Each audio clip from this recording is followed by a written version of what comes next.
सबसे पहले मैंने किसको कॉल किया? मैंने कॉल किया अंजलि को। अंजलि से मैंने पूछा, बेटा अंजलि एक बार अपने आंखों से देख के बताओ। पहली बात, एक्सीलरेशन पॉजिटिव आ रहा है। जो टीचर्स ऐसा बोलते हैं कि एक्सीलरेशन पॉजिटिव मतलब स्पीड इंक्रीज, आज एक्सीलरेशन पॉजिटिव है, स्पीड इज डिक्रीजिंग। एंड जो फोर्थ स्टूडेंट था वो बहुत नोटोरियस था, बहुत नोटोरियस। वो क्लास से निकला घूम के, फील्ड में घूम के, कैंटीन के एक दो चक्कर लगा के उसको पीटी टीचर ने पकड़ लिया, पीटी टीचर से भाग के वॉशरूम। चैप्टर का शुरुआत मैं एक real life feel and example के साथ करना चाहता हूं। देखिए मेरा टीचिंग स्टाइल ये है, कोई भी टॉपिक पहले मैं आपको एक सिचुएशन देता हूं एंड सिचुएशन में आपको अपना दिमाग लगाना है। उस सिचुएशन के थ्रू हम चीजों को सीखते हैं एंड देन उसका नेसेसरी जो थ्योरी है वो देखते हैं। सो ये जो वर्ड है फील, मैं ये बार बार लेक्चर में यूज करूंगा क्योंकि फिजिक्स आपको सिर्फ समझना नहीं है, आपके दिमाग में वो सिचुएशन चलना चाहिए। मेरे पास एक ऑब्जेक्ट है जिसका मास है m एंड ये ऑब्जेक्ट चुपचाप रेस्ट पे रखा हुआ है एंड मैं आपसे पूछना चाहता हूं, अगर मुझे इस ऑब्जेक्ट को रेस्ट से मोशन में लाना है तो मैं क्या कर सकता हूं? आप बोलोगे ये चुपचाप रेस्ट पे है, आप इसके ऊपर कुछ ना कुछ फोर्स लगा दो। जैसे ही आप फोर्स लगाओगे वो रेस्ट से मोशन में आ जाएगा। ठीक है, मैंने आपकी बात सुन ली एंड मैंने इस ऑब्जेक्ट के ऊपर एक फोर्स लगाया। अब मैं ये पूछना चाहता हूं कि आफ्टर एप्लीकेशन ऑफ फोर्स, जैसे ही मैंने फोर्स लगाया ऑब्जेक्ट में क्या क्या चेंजेस आए? मैं मान के चल रहा हूं कि ये ऑब्जेक्ट रिजिड ऑब्जेक्ट है तो फोर्स लगाने में कोई शेप का चेंज नहीं आएगा। कुछ लोग सोच सकते हैं सर शेप का चेंज आ सकता है, मैं रिजिड मान रहा हूं। ठीक है सर, आपने फोर्स लगाया तो ये कुछ ना कुछ अपने पोजीशन से शिफ्ट हो गया होगा। एस फॉर शिफ्ट, इसका पोजीशन चेंज हो गया होगा, शिफ्ट होके ये ऑब्जेक्ट कुछ यहां पे आ गया। अच्छा सर, पहले इस ऑब्जेक्ट का स्पीड कितना था? स्पीड 0 था। अब इसके पास कुछ ना कुछ स्पीड होगा, मान लेते हैं वो स्पीड है 20 मीटर पर सेकंड। एंड हमें पता है रियल लाइफ में, अभी मैं आपको फिजिक्स के टर्म्स नहीं बताना चाहता हूं, बट आप एक कार चला रहे हो एंड आपको कार का स्पीड या वेलोसिटी बोलते हैं, इसको इंक्रीज करना है, तो आप क्या करोगे? कार में एक्सीलरेटर हिट करोगे। So acceleration. So what I mean to say is, initially the object was at rest and अगर आपको ऑब्जेक्ट को मोशन में लाना है, so what is the cause of motion? The cause of motion is force. Force is the cause of motion. Force is the cause of motion and after motion, after application of force, what are the effects of motion? Please समझना, effect of motion, motion होने के बाद object के साथ क्या क्या parameters associated हो गए। अच्छा सर, मोशन हो गया, जैसे ही मोशन हो गया तो ऑब्जेक्ट कुछ ना कुछ शिफ्ट करेगा, शिफ्ट को हम लोग डिस्प्लेसमेंट भी बोलते हैं। उसका कुछ ना कुछ वेलोसिटी या स्पीड आ जाएगा एंड पहले उसका स्पीड 0 था, अब स्पीड कुछ 20 हो गया, 30 हो गया, तो चेंज इन वेलोसिटी या चेंज इन स्पीड को बोला जाता है एक्सीलरेशन। चेंज इन स्पीड को बोला जाता है एक्सीलरेशन। मैंने ये एग्जांपल इसलिए दिया क्योंकि इस चैप्टर में हम लोग क्या स्टडी करने वाले हैं? क्या हम लोग कॉज ऑफ मोशन स्टडी करने वाले हैं? नहीं, इस चैप्टर में हम लोग कॉज ऑफ मोशन स्टडी नहीं करने वाले हैं, that is next chapter. In this chapter we want to study the effects of motion and what are the effects of motion. As soon as an object is in motion, there is some displacement, the object will acquire some velocity and if there is change in velocity, abhi velocity kya hai aage aunga, then there will be some acceleration.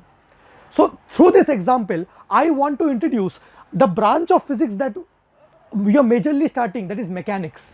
हम लोग mechanics branch में enter करने वाले हैं। Sir what is mechanics? Mechanics is the study of cause plus effect of motion. Mechanics एक बहुत बड़ा branch है बच्चों, जिसमें हम लोग मोशन का cause, what is the cause of motion? Force, and effect of motion, effects मतलब डिस्प्लेसमेंट, वेलोसिटी, एक्सीलरेशन। सर ये तो बहुत बड़ा चैप्टर है, तो इस चैप्टर को हम लोग, इस ब्रांच को हम लोग 2 कैटेगरीज में तोड़ देते हैं। The branch mechanics is broken down into 2 categories, kinematics and dynamics. What is kinematics? Kinematics is the study of effects of motion, जो हम इस चैप्टर में करने वाले हैं। We are only concern with the effect of motion, मतलब motion कैसे हुआ, मतलब फोर्स लगा के, फोर्स क्या है, फोर्स का वैल्यू क्या है, वो अगले चैप्टर में देखेंगे। इस चैप्टर में मोशन होने के बाद क्या हुआ उसको डील करने वाले हैं। And what is dynamics? Dynamics is the study of cause of motion, मतलब फोर्स। सो एनसीईआरटी का अगर सीक्वेंस देखा जाए, और भी मैं थोड़ा सा इलैबोरेट करता हूं, काइनेमेटिक्स के फर्दर 3 ब्रांचेस है। Motion in a straight line मतलब 1D motion, motion in a plane मतलब 2D motion, and motion in space मतलब 3D motion. Motion in space के इक्वेशंस हमारे सिलेबस में नहीं है, तो अगर मैं एनसीईआरटी का सीक्वेंस बताऊं, पहला चैप्टर तो यूनिट एंड डायमेंशन है। सेकंड चैप्टर जो है बेटा, chapter 2 is motion in 1D या motion in straight line, and chapter 3 is motion in plane, and chapter 4 is the cause of motion, that is dynamics. So chapter 2, 3, 4 का मैंने आपको sequence बता दिया एंड एक एग्जाम्पल के थ्रू ये sequence आपके दिमाग में फिक्स होना चाहिए। आज हम कौन सा चैप्टर स्टार्ट करने वाले बच्चों? Chapter 2, that is motion in a straight line. सिर्फ जब ऑब्जेक्ट स्ट्रेट लाइन में मूव कर रहे तब हम देखना चाहते हैं कि ऑब्जेक्ट का डिस्प्लेसमेंट, वेलोसिटी, एक्सेलरेशन ये सब क्या है। थोड़ा बहुत क्लास 9 से आपको आइडिया होगा। So this is the category that we are starting. इसमें जो फर्स्ट टॉपिक है that is rest and motion. Class 9 से आइडिया होगा बट शायद आपको थोड़ा सा गलत पता है। अगर मैं पूछूं कि ये जो रिमोट है, is this remote eight rest और इन मोशन, आप बोलोगे ये तो चुपचाप है तो ये रेस्ट पे है। ये ऐसा बोलना गलत है। सिर्फ ऐसा बोलना कि ये ऑब्जेक्ट रेस्ट पे है, ये ऑब्जेक्ट मोशन में है, ये गलत है। क्यों गलत है बेटा? क्योंकि जब इस रिमोट को मैं अपने आंखों से देख रहा हूं या आप कैमरा के थ्रू देख रहे हो तो ये तो अपना पोजीशन चेंज नहीं कर रहा, तो ये रेस्ट पे हम बोलेंगे। बट इसी रिमोट को अगर अर्थ के बाहर कोई एस्ट्रोनॉट टेलीस्कोप से जूम करके देखे, अर्थ के बाहर है कोई एस्ट्रोनॉट है जो टेलीस्कोप से जूम करके देखेगा, तो उसको क्या लगेगा? उसको लगेगा पहली बात तो ये रिमोट अर्थ का पार्ट है एंड अर्थ खुद रोटेट कर रहा है, तो अर्थ के साथ साथ जितने भी ऑब्जेक्ट्स है अर्थ में सब कुछ रोटेट कर रहा है, तो वो एस्ट्रोनॉट को क्या लगेगा कि ये रिमोट भी तो रोटेट कर रहा है। मैं जो ये आपको सिखाना चाहता हूं वो ये है कि कोई ऑब्जेक्ट रेस्ट पे है या मोशन में है वो ऑब्जर्वर के ऊपर डिपेंड करता है। हम सिंपली नहीं बोल सकते। इसी को एक एग्जांपल के थ्रू समझते हैं। We have a moving bus and moving bus के अंदर दो कैरेक्टर्स है, Rahul and Anjali. Rahul and Anjali are inside the moving bus and Neha is standing on the ground. जैसे ही मैंने ये एग्जांपल लिया 3 फिजिक्स के टर्म्स आ जाएंगे। एक है ऑब्जेक्ट, एक है ऑब्जर्वर, एक है फ्रेम ऑफ रेफरेंस। ऑब्जेक्ट क्या है? Object is anything that is under observation, जिसको हम स्टडी करना चाहते हैं। कोई भी ऑब्जेक्ट हो सकता है, ये रिमोट हो सकता है, ये पेन हो सकता है, मैं ऑब्जेक्ट, आप ऑब्जेक्ट हो सकते हो। Observer, observer is someone who is observing the situation. देखो बेटा, object living and non living दोनों हो सकता है, बट ऑब्जर्वर उसके आंखें होना चाहिए, तो ऑब्जर्वर हमेशा कोई लिविंग पर्सन होगा, whereas object can be living as well as non-living. The third important point is frame of reference. बहुत important point है बेटा। फ्रेम ऑफ रेफरेंस, जितना भारी शब्द है उसका अंडरस्टैंडिंग उतना ही सिंपल है। फ्रेम ऑफ रेफरेंस मतलब ऑब्जर्वर कौन से लोकेशन में खड़ा है। It is the location eight which observer is standing. इस एग्जाम्पल में मुझे राहुल को एज अ ऑब्जेक्ट ट्रीट कर रहा हूं मैं। राहुल इज द ऑब्जेक्ट, मतलब राहुल को सब ऑब्जर्वर करेंगे एंड मेरे सिचुएशन में 2 ऑब्जर्वर है, अंजलि एंड नेहा। पूरा फोकस, ऑब्जेक्ट मतलब जिसके ऊपर पूरा फोकस है, Rahul is the object and Rahul को ऑब्जर्व कौन कौन करेगा? अंजलि एंड नेहा। बेसिकली मैं अभी अंजलि को कॉल करूंगा एंड पूछूंगा कि राहुल रेस्ट पे है या मोशन में है, एंड फिर से नेहा को कॉल करूंगा एंड पूछूंगा कि राहुल रेस्ट पे है या मोशन में है। This is the example and let's see अभी क्या होने वाला है। So Rahul is my object and एक बार मुझे देखना है with respect to Anjali. WRT मतलब विथ रेस्पेक्ट टू, मतलब अंजलि के आंखों से देखा जाए तो एंड नेहा के आंखों से देखा जाए तो। सिचुएशन पूरा क्लियर है? ठीक है। राहुल, अंजलि मूविंग बस के अंदर, नेहा ग्राउंड पे खड़ा है। सबसे पहले मैंने किसको कॉल किया? मैंने कॉल किया अंजलि को। अंजलि से मैंने पूछा, बेटा अंजलि एक बार अपने आंखों से देख के बताओ कि राहुल क्या कर रहा है, क्या राहुल रेस्ट पे है या मोशन में है? तो अंजलि ने अपने आंखों से जब राहुल को देखा तो अंजलि को लगा ऑल्दो ये दोनों मूविंग बस में है, दोनों मूव कर रहे हैं सेम स्पीड से। आप सोचो ना, आप एंड आपका दोस्त एक मूविंग बस पे खड़े हो, तो जब आप अपने दोस्त को देखोगे तो आपको लगेगा भाई मेरा दोस्त तो मेरे सामने ही है, ऑल्दो बस मूव कर रहा है बट आप दोनों बस के अंदर हो ना। सो जब अंजलि के आंखों से देखा गया तो अंजलि तो ये बोलेगी कि राहुल रेस्ट पे है।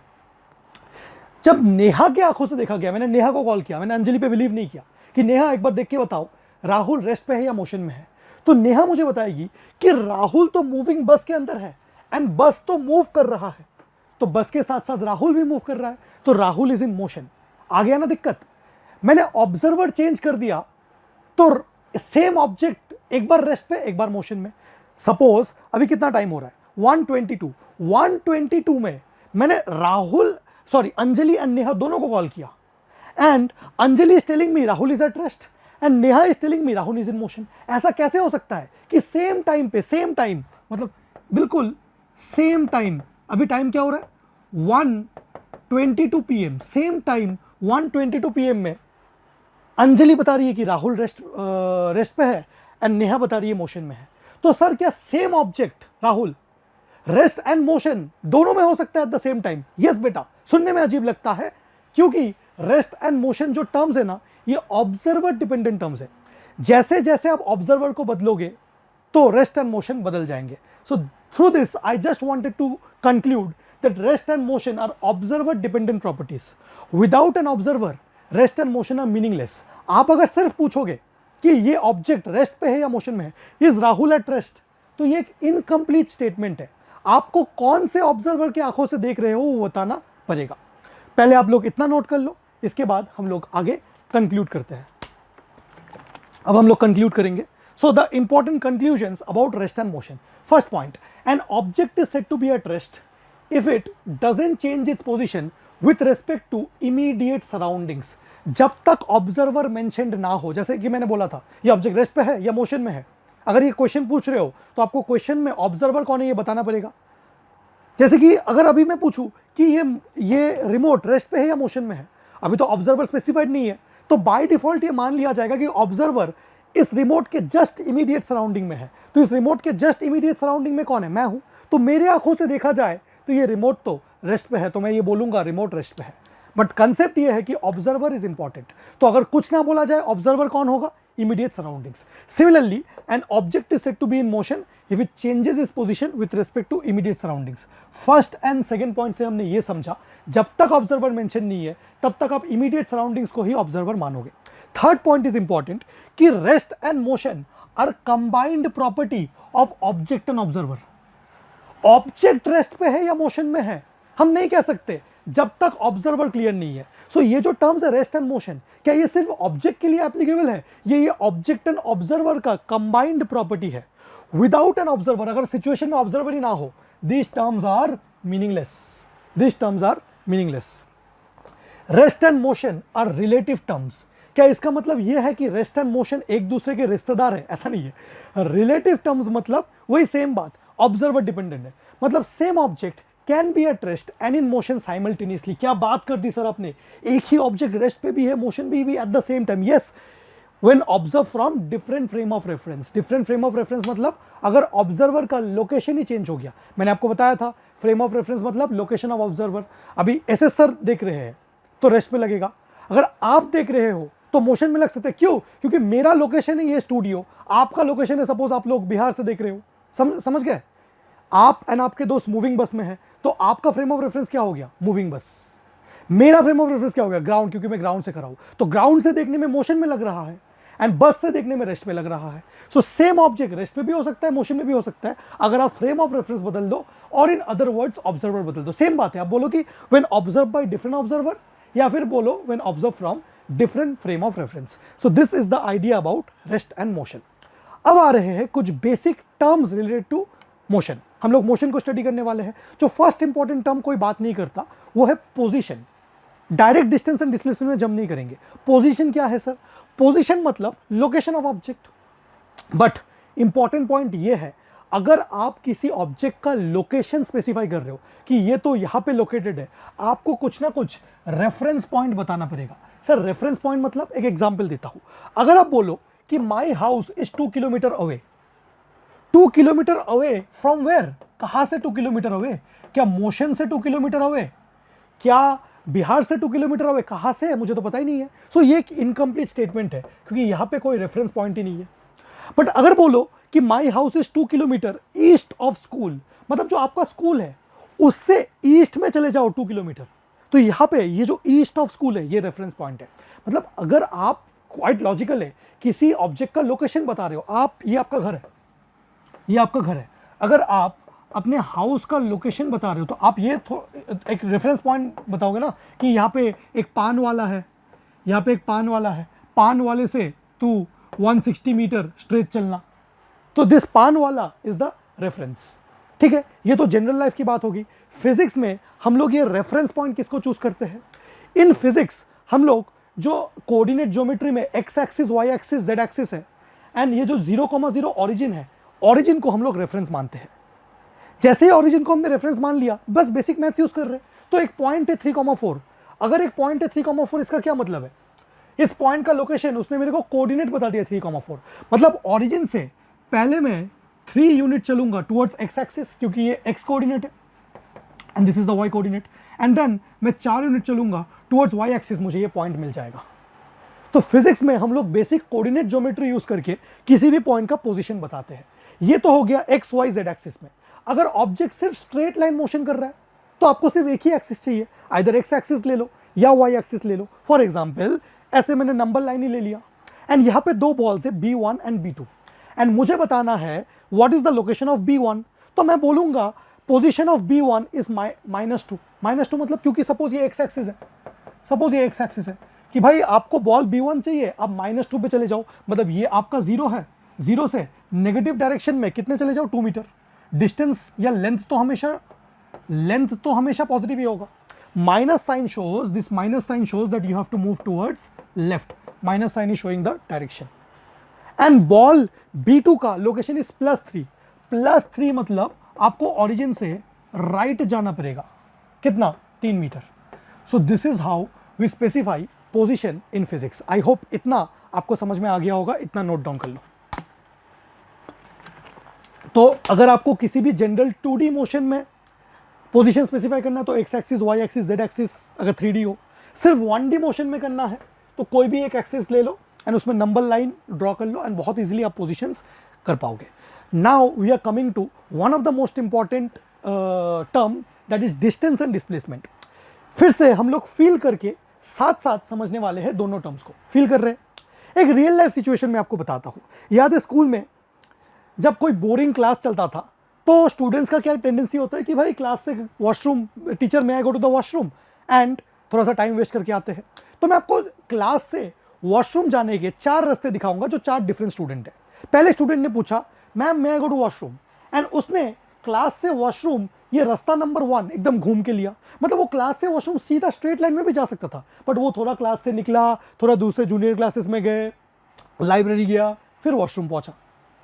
एक दूसरा स्टूडेंट है, वो भी कुछ ना कुछ घूम के गया, वो थोड़ा प्रिंसिपल ऑफिस का एक चक्कर काट के किसी से बात करके फिर पहुंचा। मतलब आपको क्लास से वॉशरूम ही जाने हैं। आप मुझे बताओ क्लास से वॉशरूम जाने के कितने रास्ते होंगे? आप बोलोगे सर इनफाइनेट रास्ते होंगे, क्योंकि थोड़ा सा भी बेंड कर दो क्लास से, थोड़ा इधर घूम के थोड़ा और घूम लो, थोड़ा और घूम लो। एक थर्ड स्टूडेंट था तो थोड़ा सा ओबीडियंट था, उसको कोई टाइम वेस्ट नहीं करना, उसको एक्चुअली में वॉशरूम जाना था, तो वो तो क्लास से एकदम सीधा वॉशरूम चला गया। मतलब जो रास्ता नंबर 3 ये सबसे छोटा रास्ता है बेटा, क्योंकि उसने कोई टाइम वेस्ट नहीं किया, उसने क्लास से निकला चुपचाप वॉशरूम। एंड जो 4th स्टूडेंट था वो बहुत नोटोरियस था, बहुत नोटोरियस। वो क्लास से निकला घूम के, फील्ड में घूम के, कैंटीन के 1-2 चक्कर लगा के, उसको पीटी टीचर ने पकड़ लिया, पीटी टीचर से भाग के वॉशरूम पहुंचा। तो ये है पाथ नंबर 4। सो मैं आपके दिमाग में क्या फिक्स करना चाहता हूं बेटा, एक पॉइंट एंड दूसरा point, point A and point B से, पॉइंट ए से पॉइंट बी जाने के कितने रास्ते हो सकते हैं? जयपुर से कोटा कितने रास्ते हो सकते हैं? इनफाइनाइट रास्ते हो सकते हैं। ऑन रोड तो शायद 1 या 2 रास्ता है, पर थोड़ा सा घूम लो। जयपुर से निकलो, एक बार चाय की दुकान में रुक जाओ, एक बार होटल में रुक जाओ, एक बार कहीं और रुक जाओ, मतलब n नंबर ऑफ पाथ हो सकते हैं। अब ये सभी पाथ को मैं थोड़ा सा वैल्यू असाइन करके डिस्टेंस एंड डिस्प्लेसमेंट समझाना चाहता हूँ। से रास्ता नंबर 1 का लेंथ कितना है? 30 मीटर। मतलब जिसने ये रास्ता नंबर 1 लिया, ऐसा घुमा, उसने 30 मीटर कवर किया। रास्ता नंबर 2 जिसने लिया उसने 40 मीटर कवर किया। रास्ता नंबर 3 थोड़ा सा छोटा रास्ता है, सबसे छोटा रास्ता 10 मीटर एंड रास्ता नंबर 4 इज 80 मीटर। सो 4 स्टूडेंट्स ने 4 अलग अलग रास्ते कवर किए। एंड अब मैं आपको समझाना चाहता हूं कि डिस्टेंस क्या है, डिस्प्लेसमेंट क्या है। मैंने एक टेबल प्लॉट किया, रास्ता number 1 2 3 4, what is distance? Hindi में समझना, आपके दिमाग में कभी नहीं निकलेगा। डिस्टेंस क्या है बेटा? जिस रास्ते से चले हो उस रास्ते का लेंथ। एक और बार सर, आप जिस रास्ते से चले हो उस रास्ते का लेंथ। अच्छा, मतलब जब मैंने रास्ता नंबर 1 लिया तो मैंने टोटल लेंथ कितना कवर किया? मैंने टोटल लेंथ तो 30 मीटर कवर किया। सो रास्ता नंबर 1 में डिस्टेंस इज 30 मीटर। जब आप रास्ता नंबर 1 में चल रहे हो तब डिस्प्लेसमेंट कितना? आप कौन से रास्ते में चल रहे हो? रास्ता नंबर 1 में चल रहे हो, तब डिस्प्लेसमेंट कितना? डिस्प्लेसमेंट इस बात के ऊपर डिपेंड नहीं करता कि आपने कौन सा रास्ता लिया है। प्लीज समझो, डिस्प्लेसमेंट इस बात के ऊपर डिपेंड भी नहीं करता कि आपने कौन सा रास्ता लिया है। आपने तो रास्ता नंबर 1 लिया है, तो रास्ता नंबर 1 का total length of the path you have travelled is distance. What is displacement? Displacement is the shortest length. अरे क्लास से वॉशरूम का शॉर्टेस्ट लेंथ कौन सा है? 10 मीटर। बट सर आप तो रास्ता नंबर 3 से चले ही नहीं हो, अभी तो 1 की बात हो रही है, डजंट मैटर। डिस्प्लेसमेंट मतलब 2 पॉइंट के बीच का सबसे छोटा रास्ता। आप उस रास्ते से चले हो या नहीं हो उससे कुछ फर्क नहीं पड़ता। सेकंड एग्जांपल देखो, जब आप रास्ता नंबर 2 से चल रहे हो तो टोटल लेंथ आपने कितना कवर किया, 40 मीटर। डिस्प्लेसमेंट अभी भी कितना हुआ भाई, डिस्प्लेसमेंट अभी भी 10 मीटर। इसी एग्जांपल से सबको समझ में आएगा। जब आपने रास्ता नंबर 3 लिया तो एक्चुअली आपने कितना कवर किया, 10 मीटर ही कवर किया, एंड डिस्प्लेसमेंट भी कितना, 10 मीटर। एंड जब आपने रास्ता नंबर 4 लिया तो आपने एक्चुअल लेंथ कितना कवर किया, 80 मीटर, बट डिस्प्लेसमेंट कितना, 10 मीटर। इस टेबल से आपको क्या समझ में आया, इससे आपको बहुत सारे बातें समझ में आए। पहली बात, डिस्प्लेसमेंट बिटवीन 2 पॉइंट्स, 2 पॉइंट के बीच का जो डिस्प्लेसमेंट है, डिस्प्लेसमेंट में सबसे छोटा length, whether you have travelled it और नॉट, हमेशा कांस्टेंट होगा। 2 पॉइंट के बीच का डिस्प्लेसमेंट हमेशा कांस्टेंट, एंड वो कितना है, सबसे छोटा लेंथ जो है वही डिस्प्लेसमेंट। क्या डिस्प्लेसमेंट रास्ते के ऊपर डिपेंड करता है, नहीं। Displacement is path independent. आप कोई भी रास्ते से चलो, डिस्प्लेसमेंट तो हमेशा फिक्स्ड होगा। Displacement is path independent, but distance is path dependent. रास्ता नंबर 1 लिया, रास्ता चेंज कर दिया तो डिस्टेंस चेंज हो गया। सो ऑन चेंजिंग रास्ता what will change, distance will change, displacement is fix. सारे बातें मैंने नेक्स्ट टेबल के फॉर्म में लिख रखा है, अभी आपके दिमाग में फिट करा रहा हूं। अच्छा, इन जनरल देखो, distance is more than displacement. Distance को हम लोग डी से रिप्रेजेंट करते हैं एंड डिस्प्लेसमेंट को एस से रिप्रेजेंट करते हैं। देखो, पहला जो एग्जांपल है उसमें distance is more than displacement, second example में भी distance is more than displacement, third example में भी distance is equal to displacement, fourth example में distance is more than displacement. आप ऐसे हजारों वैल्यूज प्लॉट कर लो। अगर मैं पूछूं what is the general relation between distance and displacement, distance and displacement का ये रिश्ता क्या कहलाता है?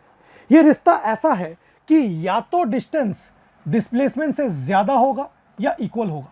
सो हम लोग बोलेंगे कि डिस्टेंस इज ग्रेटर देन और equal to displacement. Either distance displacement से ज्यादा होगा, जैसे 1, 3 एंड 4, या इक्वल होगा। अब इक्वल कब होगा? कौन सा वो स्पेशल केस है, कौन सा वो स्पेशल केस है बेटा, जब डिस्टेंस एंड डिस्प्लेसमेंट इक्वल होता है। डिस्टेंस एंड डिस्प्लेसमेंट इक्वल तब होता है जब आपने सबसे छोटा रास्ता लिया, एंड सबसे छोटा रास्ता लिया, आपको कैसे पता चलेगा कि ये रास्ता छोटा है? बहुत लोग मुझे बोलते हैं कि sir, under what condition distance is equal to displacement when you have taken the shortest path? You have right, but how do I know that this is the shortest path? You have to be more specific. How should I travel? मैं यहां पे खड़ा हूं, class से खड़ा हूं, and I want to take the shortest path.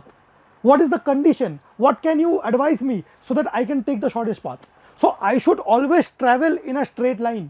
But सिर्फ ये कंडीशन नहीं है, स्ट्रेट लाइन में तो ट्रैवल करना ही चाहिए, एंड मेरा डायरेक्शन भी फिक्स्ड होना चाहिए। अगर मैं थोड़ा सा मुड़ गया तो डिस्टेंस मोर देन डिस्प्लेसमेंट हो जाएगा। अभी इसको थोड़ा सा बाद में इलैबोरेट करते हैं, सारे क्वेश्चंस मैं ले चुका हूं।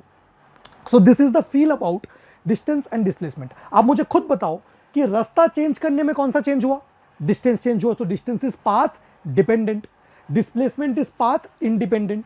Distance is a scalar quantity, distance के पास कोई डायरेक्शन नहीं है, but displacement is a vector quantity, क्योंकि डिस्प्लेसमेंट रेफरेंस पॉइंट के ऊपर डिपेंड करता है। रेफरेंस पॉइंट से राइट चले गए या रेफरेंस पॉइंट से लेफ्ट चले गए, अप चले गए, डाउन चले गए। ठीक है, अब हम लोग टेबल के फॉर्म में चीजों को क्लियर करते हुए चलते हैं। सबसे पहला difference is the definition. First point is the definition. What do you mean by distance? The actual length of the path covered by an object. मैंने बोला था जिस रास्ते से आप चले हो, एक्चुअल लेंथ, जिस रास्ते से आप चले हो उस रास्ते का लेंथ। क्या डिस्प्लेसमेंट जिस रास्ते से आप चले उसके ऊपर डिपेंड करता है? नहीं।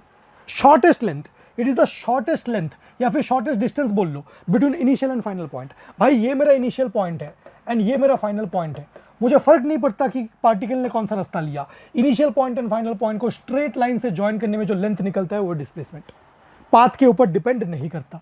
Second point, this is a scalar quantity and this is a vector quantity. अगर डिस्प्लेसमेंट वेक्टर है तो डिस्प्लेसमेंट का डायरेक्शन क्या है? देखो, direction is initial to final point. This is the direction of displacement vector. कहां से कहा? From initial point to final point. अच्छा, कौन सा पाथ डिपेंडेंट है? खुद सोचो भाई, डिस्टेंस पाथ के ऊपर डिपेंड करता है, displacement is path independent. Fourth point is very very essential.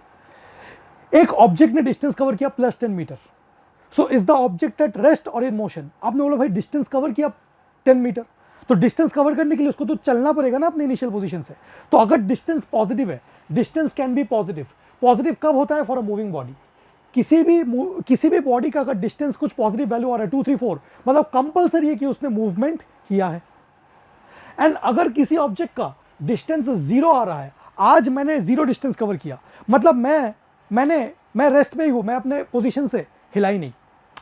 What about, and distance can never be negative, ये भी है, नेगेटिव तो नहीं हो सकता क्योंकि डायरेक्शन ही नहीं है. अब सुनना, displacement can be positive, negative as well as zero depending on the direction of motion. इस पॉइंट को कैसे एक्सप्लेन करेंगे प्लीज समझना अच्छे से.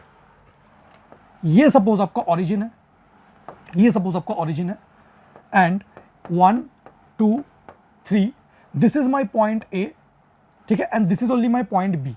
आपने ऐसा कुछ मोशन किया, आप ए से चले यहां तक आए एंड बैक टू यहां पे आए, तो आपने टोटल डिस्प्लेसमेंट कितना किया? डिस्प्लेसमेंट मतलब चेंज इन पोजीशन. आपने स्टार्ट कहां से किया था? 0. आप घूम फिर के पहुंचे भी कहां? 0. तो मतलब इफेक्टिवली आपने पोजीशन चेंज ही नहीं किया, इफेक्टिवली आपने पोजीशन चेंज ही नहीं किया. या फिर ऐसे समझो, डिस्प्लेसमेंट को अगर आप कैलकुलेट करना चाहते हो, डिस्प्लेसमेंट को पहले आप ए से, जैसे इसको सी मान लेते, पहले आप ए से सी चले. जब ए से सी चले तो आपने कितना कवर किया? इस डायरेक्शन को पॉजिटिव मानता हूं तो आपका डिस्प्लेसमेंट ऐसा था, तो आपने +3 कवर किया. फिर सब सी से आप बी में वापस आए तो आपने -3, मतलब क्योंकि ये डायरेक्शन पॉजिटिव तो ये direction negative, so total displacement is 0. Similarly मैंने ये जो रिमोट है इसको फेंका, ये ऊपर गया 50 मीटर, नीचे आया 50 मीटर, सो ऊपर 50 एंड नीचे 50. मैंने जहां से थ्रो किया था वो घूम फिर के अगर वहीं पे आ गया तो इसका मतलब ऑब्जेक्ट का डिस्प्लेसमेंट 0 है. अगर ऑब्जेक्ट का डिस्प्लेसमेंट 0 है, क्या इसका मतलब यह है कि ऑब्जेक्ट रेस्ट पे है? नहीं. ऐसा हो सकता है ना कि ऑब्जेक्ट मोशन में था क्योंकि वो ऊपर गया और फिर से नीचे आया. डिस्प्लेसमेंट का मतलब, डिस्प्लेसमेंट 0 का मतलब ऑब्जेक्ट रेस्ट पे है, ऐसा नहीं बोल सकते. अगर डिस्टेंस 0 है तो फॉर श्योर ऑब्जेक्ट रेस्ट पे है. अगर डिस्प्लेसमेंट 0 है तो इसका मतलब ऑब्जेक्ट का पोजीशन फिक्स्ड है, उसका इनिशियल पोजीशन ही उसका फाइनल पोजीशन है. बट ये नहीं बोल सकते कि वो रेस्ट पे है. This means that initial position is equal to final position. There is no change in position. Object ने इफेक्टिवली कुछ पोजीशन चेंज नहीं किया, बट ऐसा हो सकता है कि उसने मोशन किया. ठीक है. So displacement can be positive, negative as well as zero depending on the direction of motion. तो ये जो पॉजिटिव, नेगेटिव, जीरो है, ये सब डायरेक्शन ऑफ मोशन को इंडिकेट करता है. Between 2 points there can be many values of distances. Distance के तो बहुत सारे वैल्यूज हो सकते हैं, रास्ता चेंज करोगे तो डिस्टेंस चेंज हो जाएगा. But between 2 points there is only a single unique value of displacement. ठीक है. अभी हमने जो एक पॉइंट समझा उसी को भी हम लिख लेते हैं कि what is the meaning of, अगर किसी ऑब्जेक्ट का डिस्टेंस 0 है तो इसका मीनिंग क्या है? अगर किसी ऑब्जेक्ट का डिस्टेंस 0 है, that means for sure the object is at rest. कोई नहीं बचा सकता, ऑब्जेक्ट इज एट रेस्ट. आज उसने कोई डिस्टेंस ही कवर नहीं किया. बट अगर किसी ऑब्जेक्ट का डिस्प्लेसमेंट 0 है, क्या आप लोग बोल सकते हो ऑब्जेक्ट रेस्ट पे है? नहीं.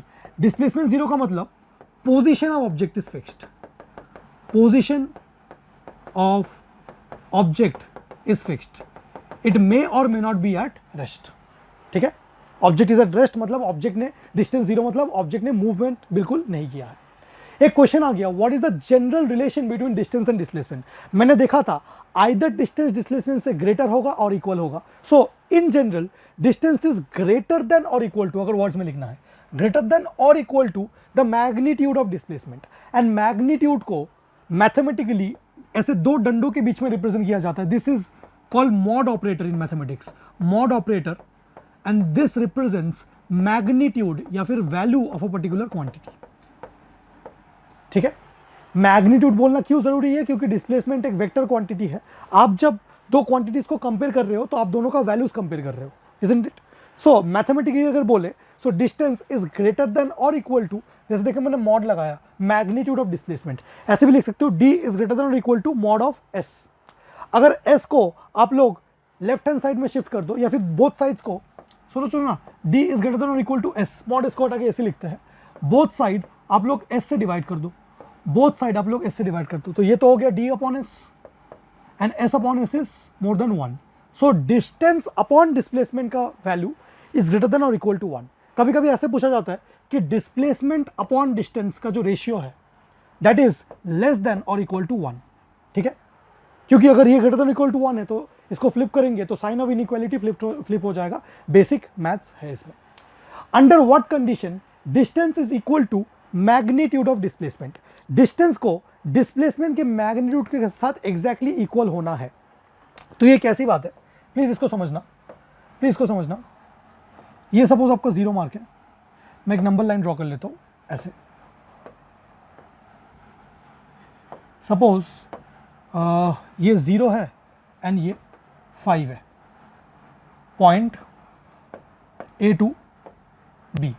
अब मैं 2 मोशंस दूंगा, एक बार आपको A से B जाना है एंड बैक टू A आना है, A से B and back to A।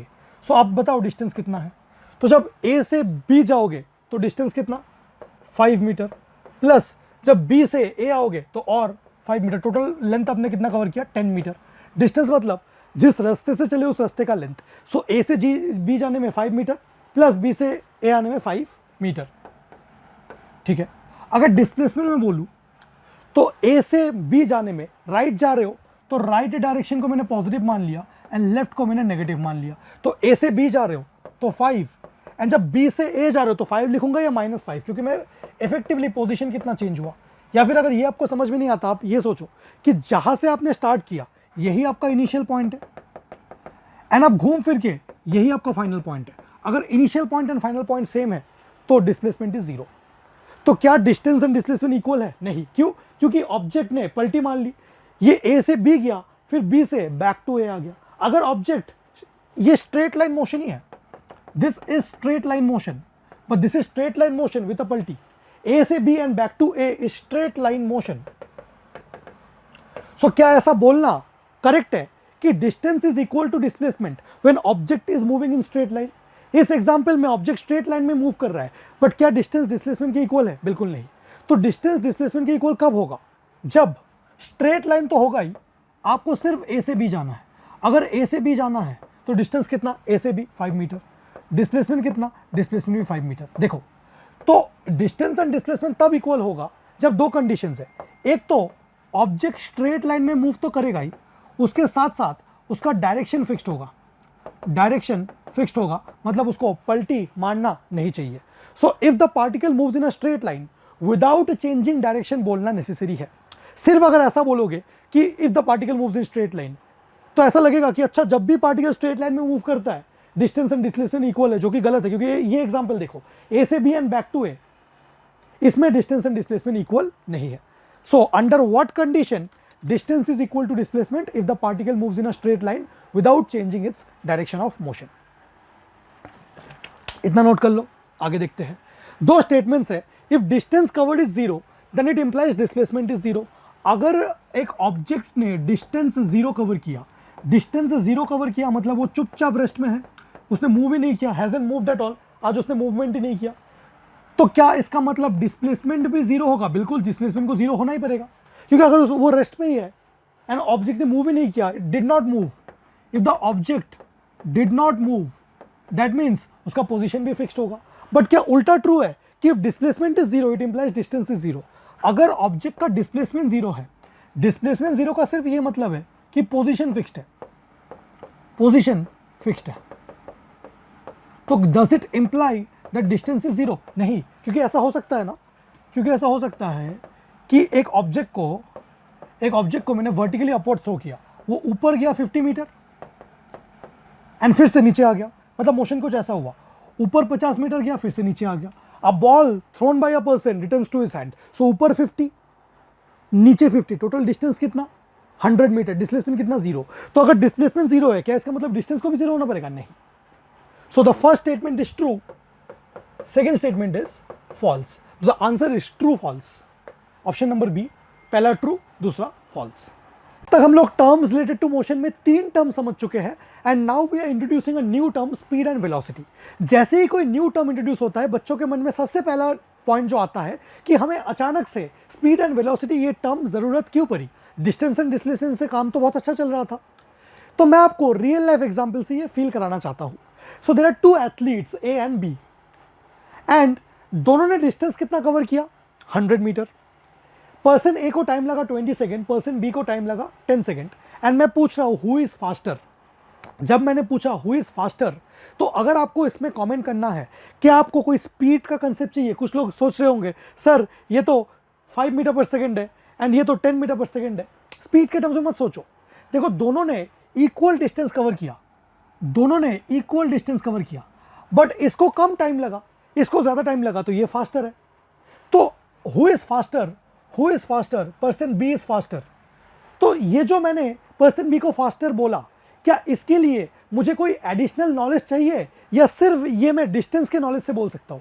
क्योंकि दोनों का डिस्टेंस इक्वल है, तो जिसका टाइम कम होगा वो फास्टर है, जिसका टाइम कम होगा वो फास्टर है। So who is faster here? B is faster, B is faster. And इसको कमेंट करने के लिए knowledge of distance is sufficient, knowledge of distance is sufficient, मुझे कोई अलग से नॉलेज नहीं चाहिए। तो सर स्पीड एंड वेलोसिटी क्यों आया? अब सेकंड एग्जांपल में देखते हैं। अब दोनों ने अलग अलग डिस्टेंस कवर किया एंड टाइम भी अलग अलग लिया। अब अगर मैं पूछूं हु इज फास्टर, तो सिर्फ डिस्टेंस देख के तो नहीं बता सकते, क्योंकि डिस्टेंस वाइज देखोगे तो बी ने ज्यादा डिस्टेंस कवर किया तो बी जीत जाएगा, बट टाइम वाइज देखोगे तो ए ने कम टाइम लिया, ए जीत जाएगा। अब तो हम कंफ्यूजन में आ गए। पहले एग्जांपल में तो डिस्टेंस दोनों का सेम था, जिसने कम टाइम लिया, कम टाइम में काम कर दिया, वो फास्टर है। आज इसने ज्यादा डिस्टेंस कवर किया तो ये जीतना चाहिए, बट इसने कम टाइम लिया तो ये जीतना चाहिए। आज हम लोग सिर्फ डिस्टेंस देख के नहीं बता सकते, मुझे डिस्टेंस पर यूनिट टाइम चाहिए। मतलब बेटा पर्सन ए ने 20 सेकंड में उसने 100 मीटर कवर किया, तो एक सेकंड में कितना कवर किया? यूनिट टाइम में कितना कवर किया? यूनिटरी मेथड, एक सेकंड में उसने किया 100 मीटर अपॉन 20 सेकंड। अगर काटे तो it is 5 metre per second, इसी को स्पीड बोलते हैं। तो एग्जाम्पल से मैंने आपको समझा कि स्पीड एंड वेलोसिटी हमें क्यों चाहिए, क्योंकि अगर हमें सिचुएशन देखना है कौन फास्ट है कौन स्लो है, सिर्फ डिस्टेंस से नहीं दे सकते। अगर डिस्टेंस दोनों सिचुएशन में इक्वल है तो डिस्टेंस के नॉलेज से चेक कर सकते कम टाइम देख के, बट अगर अलग अलग है सो I need 5 metre per second. इसने देखो ये 50 सेकंड में ये 300 मीटर कवर करता है, तो एक सेकंड में distance upon 50 second, this is 6 metre per second. So according to the knowledge of speed I have person B is the winner. So essentially हमने क्या किया कि हमने टोटल डिस्टेंस को टाइम से डिवाइड किया एंड इसी को स्पीड बोला जाता है या फिर एवरेज स्पीड बोला जाता है। तो यहां से अगर मैं आपको एवरेज स्पीड का कंसेप्ट बताऊं, what is average speed? Average speed is total distance upon total time. Similarly अगर आप वेलोसिटी के लिए बोलो, वेलोसिटी के लिए बोलो तो एवरेज वेलोसिटी हो जाएगा total displacement upon total time. बेटा जैसे जैसे हमने डिस्टेंस एंड डिस्प्लेसमेंट को समझा, आप डिस्टेंस की जगह स्पीड सोच लो, distance upon time, and velocity की जगह मतलब डिस्प्लेसमेंट की जगह you have to think displacement upon time, that is velocity. So एकदम सिमिलर वे में स्पीड एंड वेलोसिटी चलेगा। So speed is related to distance and velocity is related to displacement. एकदम same, everything is same, बस time से divide हो गया। जो जो चीजें डिस्टेंस के लिए एप्लीकेबल है वो इधर भी एप्लीकेबल है। ठीक है, चलिए अब फील नंबर 3, वेलोसिटी क्यों चाहिए? स्पीड तो समझ में आया, why do we need velocity? एक ग्राउंड है, ग्राउंड के सेंटर में एक फुटबॉल रखा है and after kicking the football it moves with speed 5 metre per second. You have to find the location of the football in 2 सेकेंड। 2 second में football का लोकेशन आपको फाइंड आउट करना है। 5 मीटर पर सेकेंड का मतलब 5 मीटर पर सेकेंड का मतलब एक सेकेंड में उसने 5 मीटर डिस्टेंस कवर किया, तो 2 सेकेंड में कितना करेगा? 10 metre. So speed is 5 metre per second, मतलब 1 सेकेंड में उसने 5 मीटर कवर किया। So in 2 second it moves 10 metre. So इतना तो मुझे पता चल गया कि सेंटर से फुटबॉल ने 10 मीटर मूव किया, बट कौन से डायरेक्शन में? क्या 10 मीटर इधर, क्या 10 मीटर इधर, क्या 10 मीटर इधर, क्या 10 मीटर इधर? कैसे पता चलेगा? आपको तो फुटबॉल का लोकेशन चाहिए, तो क्या आप लोग मुझे फुटबॉल का लोकेशन बता सकते हो? नहीं, क्योंकि डायरेक्शन ऑफ मोशन मेंशन नहीं है। सो इस एग्जांपल से मैं ये समझाना चाहता हूं, ऑल्दो क्वेश्चन में स्पीड गिवन है, बट क्या हमेशा स्पीड के नॉलेज से आप लोग हर चीज कर पाओगे? अगर मैं पूछ लूं कि पार्टिकल का लोकेशन क्या है, तो स्पीड के साथ साथ आपको डायरेक्शन भी चाहिए। अगर स्पीड के साथ साथ आपको डायरेक्शन भी चाहिए, then we are introducing a new quantity which is known as velocity. But velocity is nothing but speed along with the direction of motion. अगर आपको सिर्फ कितने रफ्तार से चल रहे ये चाहिए तो आप स्पीड यूज करो। अगर उसके साथ साथ डायरेक्शन भी चाहिए क्वेश्चन में, देन आप वेलोसिटी यूज करो। एंड अब हम लोग इन 3 एग्जाम्पल्स के बेसिस में स्पीड एंड वेलोसिटी को अच्छे से कंक्लूड करने वाले हैं। Difference between speed and velocity, जैसा कि हमने डिस्टेंस एंड डिस्प्लेसमेंट 5 पॉइंट समझा, एकदम same 5 point. Speed, it is the distance covered in unit time, distance upon time. Velocity, it is the displacement upon time. अब जो जो चीजें डिस्टेंस के लिए एप्लीकेबल थे वो स्पीड के लिए एप्लीकेबल हो गए, जैसे कि distance was scalar, speed is scalar, displacement vector, speed is vector, velocity is vector, direction again from initial to final point. Distance was path dependent, similarly speed is path dependent, this is path independent. Distance can be positive and zero but never negative, similarly speed can be positive and zero but never negative. अगर speed positive है body moving है, speed zero है body rest पे है, but velocity positive negative zero कुछ भी हो सकता है depending on the direction. Exact same copy paste. Between 2 point speed के बहुत सारे वैल्यूज हो सकते हैं, बट वेलोसिटी के सिर्फ एक यूनिक वैल्यू होगा। सो अगर बेटा आपको डिस्टेंस एंड डिस्प्लेसमेंट अच्छे से समझ में आ गया तो स्पीड एंड वेलोसिटी कुछ भी नया इसमें नहीं है। अब हम लोग क्लासीफाई करने वाले हैं स्पीड एंड वेलोसिटी। आप लोग पहले इतना नोट कर लीजिए, हम आगे देखते हैं। तो स्पीड एंड वेलोसिटी का क्लासिफिकेशन अच्छे से समझते हैं। इस क्लासिफिकेशन को समझने के लिए फिर से मैंने रियल लाइफ एग्जांपल्स लिया है। बच्चों ऐसा है ना कि बहुत टीचर्स ऐसे बोलते हैं कि स्पीड के 4 टाइप्स है, average speed, instantaneous speed, uniform speed and non uniform speed. But actually speed के 2 ही मेजर टाइप्स है, वो फर्दर क्लासीफाई होता है।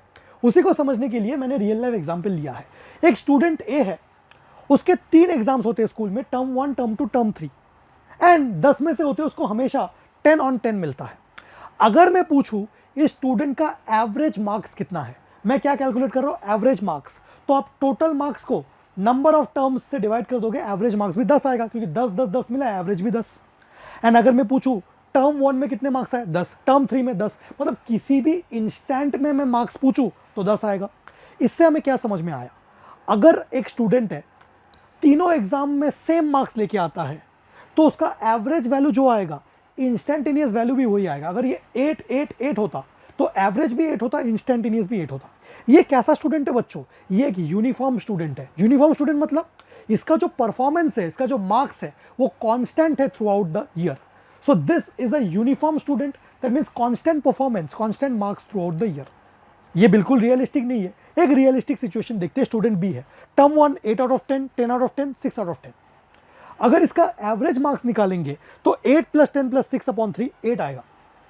एंड किसी भी इंस्टेंट पे मार्क्स निकालोगे, से टर्म 1 में मार्क्स कितना, 8, ये 10, ये 6, तो इस स्टूडेंट के लिए इंस्टेंटेनियस मार्क्स मतलब किसी भी इंस्टेंट में मार्क्स, टर्म 3 का मार्क्स 6, टर्म 1 8, किसी भी इंस्टेंट में मार्क्स वो अलग अलग है एंड एवरेज अलग अलग है। जैसे टर्म 1 में 8, ये 8 आ गया बाई चांस, ये देखो 10 बट ये 8, ये 6, ये 8। सो ये एक नॉन यूनिफॉर्म स्टूडेंट है। आपके दिमाग में मैं एग्जाम्पल कैसे फिक्स कर रहा हूं, अगर यूनिफॉर्म स्टूडेंट है, यूनिफॉर्म स्टूडेंट के लिए एवरेज एंड इंस्टेंटेनियस सेम होता है, कुछ अलग अलग डिफाइन करने की जरूरत नहीं है। बट नॉन यूनिफॉर्म के लिए एवरेज एंड इंस्टेंटेनियस अलग अलग होता है। सो एक स्टूडेंट 2 टाइप का होता है, uniform student and non uniform student. Uniform student मतलब constant marks, non uniform student मतलब वेरिएबल मार्क्स। बिल्कुल सेम हो जाएगा स्पीड में। Speed is of 2 types, uniform speed and non uniform speed. Uniform speed मतलब constant speed and non uniform speed मतलब variable speed, मतलब जो स्पीड टाइम के साथ साथ वेरी करेगा। अब देखना, अगर यूनिफॉर्म स्टूडेंट है तो average marks is equal to instantaneous marks, मतलब एवरेज एंड इंस्टेंटेनियस अलग अलग डिफाइन करने की कोई जरूरत नहीं है कि दोनों सेम है। बट अगर नॉन यूनिफॉर्म स्टूडेंट है तो average is not equal to instantaneous. ये मैंने इसलिए समझा है क्योंकि एग्जैक्ट सेम, आप दिमाग में फिक्स करो ये example, exact same for speed. Speed is classified only in 2 categories depending on whether it's constant और variable, not average, instantaneous, uniform, non uniform. 4 नहीं है, 2 ही कैटेगरी है, uniform and non uniform, depending on the value. Uniform speed कब बोलेंगे, जब object का speed constant होगा। स्पीड कांस्टेंट मतलब इक्वल डिस्टेंस कवर करेगा इक्वल इंटरवल ऑफ टाइम में, बिकॉज स्पीड क्या होता है, डिस्टेंस अपॉन टाइम, तो इक्वल डिस्टेंस आना चाहिए इक्वल इंटरवल ऑफ टाइम में। एंड नॉन यूनिफॉर्म मतलब variable speed, unequal distance in equal intervals of time. इतना तो हमें समझ में आ गया। अब अगर वो यूनिफॉर्म स्पीड से ट्रैवल कर रहा है, मतलब उसका average speed and instantaneous speed same है, ये क्वेश्चन आपके एग्जाम से पूछा जा सकता है। Under what condition average speed is equal to instantaneous speed. तो आपको बोलना पड़ेगा when the particle is moving with constant speed और यूनिफॉर्म स्पीड। एग्जांपल क्या होता है, आप बोलोगे अब object moving with 5 metre per second, but ये तो एक हाइपोथेटिकल एग्जांपल है, ये आपने खुद से फिक्स किया 5 मीटर पर सेकंड। आप ऐसे नेचुरल एग्जांपल्स बताओ जिसमें ऑब्जेक्ट का स्पीड हमेशा कांस्टेंट रहता है। जैसे हैंड्स ऑफ अ क्लॉक, जो सेकेंड्स हैंड्स है वो क्या करेगा, 60 सेकंड में ही 1 रेवोल्यूशन कंप्लीट करेगा, फिर से 60 सेकंड में 1 revolution. So motion of hands of a clock, earth around sun, ये कुछ नेचुरल एग्जांपल्स है of object moving with uniform speed. Non uniform speed मतलब variable speed. So non uniform speed is classified into two categories, average and instantaneous. ये है classification बच्चों जो आपको books में नहीं मिलेगा, ठीक है। अगर स्पीड नॉन यूनिफॉर्म है तो आप 2 कैटेगरीज कर सकते हो, आइदर एवरेज और इंस्टेंटेनियस। उसका मार्क्स अलग अलग आ रहा था, तो एवरेज अलग, इंस्टेंटेनियस अलग। एवरेज मतलब total distance upon total time, and instantaneous speed को हम मैथमेटिकली डेरिवेटिव या डिफरेंशिएशन से कैलकुलेट करते हैं। अगर मैथमेटिकली कैलकुलेट करना है, अगर आपको सिर्फ वैल्यू फाइंड आउट करना है तो व्हीकल में स्पीडोमीटर लगा रहता है, स्पीडोमीटर से आप देख के बता सकते हो। अप टू क्लास 9 हम लोग सिर्फ बोलते हैं कि स्पीडोमीटर से कैलकुलेट करेंगे, एंड क्लास 11 में हम लोग ऐसे बोलते हैं कि average speed is total distance upon total time, average velocity is total displacement upon total time. Average की बात तो हो गई। What is instantaneous speed? Instantaneous speed is dx by dt। x को मैंने यहां पर डिस्टेंस माना है, x इज डिस्टेंस, प्लीज समझना, ये total distance upon total time. But instantaneous speed चाहिए तो स्मॉल डिस्टेंस dx, डिफरेंशिएशन में मैंने समझाया था, अपॉन छोटा सा time dt। So it is derivative of distance with time. Class 9 के बच्चे इसे इग्नोर कर सकते हैं। So derivative of distance with time. And instantaneous velocity is ds upon dt, मतलब derivative of displacement with time. So आपको displacement को time के रिस्पेक्ट में डिफरेंशिएट करना पड़ेगा, एंड इधर डिस्टेंस को टाइम के रिस्पेक्ट में डिफरेंशिएट करना पड़ेगा, ये चीजें निकालने के लिए। ग्राफ से भी आप निकाल सकते हो। सो इस चीज को आप नोट कर लो। चलिए अब स्टार्ट करते हैं एक्सीलरेशन। एक्सीलरेशन एक ऐसा टर्म है ना जो बहुत ज्यादा मिसअंडरस्टूड है। काफी सारे मिसकंसेप्शंस एग्जिस्ट करते हैं in standard text books. Please be careful, NCERT में कोई मिसकंसेप्शन नहीं है रिलेटेड टू दिस। उन्होंने इनफैक्ट पॉइंट्स टू पॉन्डर में एक स्पेशल पॉइंट मेंशन किया है कि negative acceleration does not mean retardation. आप बोलोगे सर कैसी बातें कर रहे हो, जूनियर क्लासेस से हमने रीड किया था, अगर एक्सीलरेशन का साइन नेगेटिव आता है इसका मतलब ऑब्जेक्ट का वेलोसिटी डिक्रीज कर रहा है। ये बिल्कुल गलत है, एंड इसी को मैं इस लेक्चर में समझाऊंगा। एंड जैसा कि मेरा टीचिंग स्टाइल है, मैं सिंपल सिचुएशन से आपके दिमाग में इसके पीछे का फिजिक्स फिक्स करना चाहता हूं। उससे पहले हम लोग एक्सीलरेशन एंड रिटार्डेशन का इंग्लिश में मतलब समझ लेते हैं। फिजिक्स तो हम देखेंगे। अगर कभी भी एक्सीलरेशन लिखा है इसका मतलब ऑब्जेक्ट का वेलोसिटी इंक्रीज कर रहा है विद टाइम। आप बाइक को एक्सीलरेट कर रहे हो मतलब velocity increasing with time, and retardation मतलब वेलोसिटी डिक्रीजिंग विद टाइम। अभी पॉजिटिव नेगेटिव कुछ फिक्स मत करो। एक्सीलरेशन मतलब velocity increasing with time, retardation मतलब डिक्रीज विद टाइम। अब क्लास 9 में न्यूटन्स लॉज ऑफ मोशन में आपने एक इक्वेशन देखा होगा, force is equal to mass into acceleration. वहां से एक बार एक्सीलरेशन का डेफिनेशन समझते हैं, मतलब इन टर्म्स ऑफ फोर्स। अगर फोर्स मास इनटू एक्सीलरेशन है बेटा, तो एक्सीलरेशन क्या हो जाएगा, फोर्स अपॉन मास। इसका मतलब जैसे ही मैंने ऑब्जेक्ट के ऊपर फोर्स अप्लाई किया मतलब ऑब्जेक्ट का वेलोसिटी चेंज हो गया, एंड वेलोसिटी चेंज हो गया मतलब we will say that the object has accelerated. क्या बात कर रहे हो सर, इसका मतलब when the velocity of object changes, पहले 10 मीटर पर सेकंड से मूव कर रहा था, आज 20 मीटर पर सेकंड से मूव कर रहा है, तो ये जो वेलोसिटी में इंक्रीज आया या चेंज आया, that is acceleration. So acceleration is force upon mass, मतलब फोर्स तो बेटा कॉज है, force is the cause and acceleration is the effect. Object चुपचाप रेस्ट में था, आपने फोर्स लगाया तो उसका वेलोसिटी जीरो से कुछ ना कुछ वैल्यू हो गया। जीरो से वेलोसिटी को कुछ ना कुछ वैल्यू ले जाने के लिए कॉज है फोर्स, एंड ये जो चेंज इन वेलोसिटी आया, इसी चेंज इन वेलोसिटी जो इफेक्ट है दैट इज एक्सीलरेशन। सो इस इक्वेशन में अगर फोर्स एक वेक्टर क्वांटिटी है, मास तो स्केलर है, तो एक्सीलरेशन भी एक वेक्टर क्वांटिटी है। इसका मतलब acceleration vector is always along the force because F is equal to M है। जिस डायरेक्शन में ऑब्जेक्ट के ऊपर फोर्स लगाया जाएगा उसी डायरेक्शन में ऑब्जेक्ट का एक्सीलरेशन वेक्टर होगा। तो आज के बाद एक्सीलरेशन से रिलेटेड आप फोर्स से रिलेट कर देना। अगर फोर्स टुवर्ड्स राइट है तो एक्सीलरेशन भी टुवर्ड्स राइट, अगर फोर्स टुवर्ड्स लेफ्ट तो एक्सीलरेशन भी टुवर्ड्स लेफ्ट। बट वेलोसिटी से कंफ्यूज मत होना। ऐसा हो सकता है कि वेलोसिटी टुवर्ड्स राइट है, वेलोसिटी मतलब बेटा direction of motion, motion towards right हो रहा है एंड फोर्स टुवर्ड्स लेफ्ट रख रहा है, मतलब velocity and acceleration opposite direction में हो सकते हैं, बट फोर्स एंड एक्सीलरेशन हमेशा सेम डायरेक्शन में होगा। अगर आपको इतना समझ में आ गया है, पहले इतना नोट करो, इसके बाद हम लोग आगे देखते हैं। Let's see. अब मैं फील के साथ आपको एक्सीलरेशन समझाऊंगा इन टर्म्स ऑफ वेलोसिटी। मेरे पास एक सिंपल सिचुएशन है, एक ऑब्जेक्ट था जिसका वेलोसिटी कितना है 10 मीटर पर सेकंड। मैंने फोर्स अप्लाई किया in the direction of motion, मतलब वेलोसिटी किस डायरेक्शन में है, वेलोसिटी इज टुवर्ड्स राइट। मैंने फोर्स भी किस डायरेक्शन में अप्लाई किया, टुवर्ड्स राइट।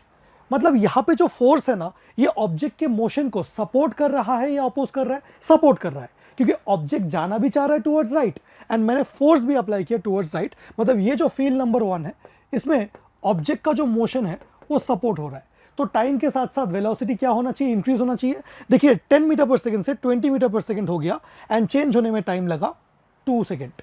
अब यहां पे दो टर्म्स डिफाइन करेंगे, एक है u, एक है v।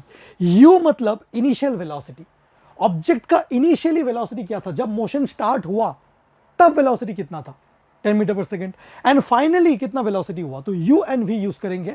एंड ऊपर मैंने वेक्टर साइन इसलिए लगाया है क्योंकि वेलोसिटी एक वेक्टर क्वांटिटी है, मुझे यहां पे इनके डायरेक्शन के साथ लिखना पड़ेगा। मतलब यहां पे इनिशियल वेलोसिटी टुवर्ड्स राइट है, फाइनल वेलोसिटी भी टुवर्ड्स राइट है, तो मुझे आइडियली लिखना क्या चाहिए था, initial velocity 10 metre per second towards right and this is 20 metre per second towards right.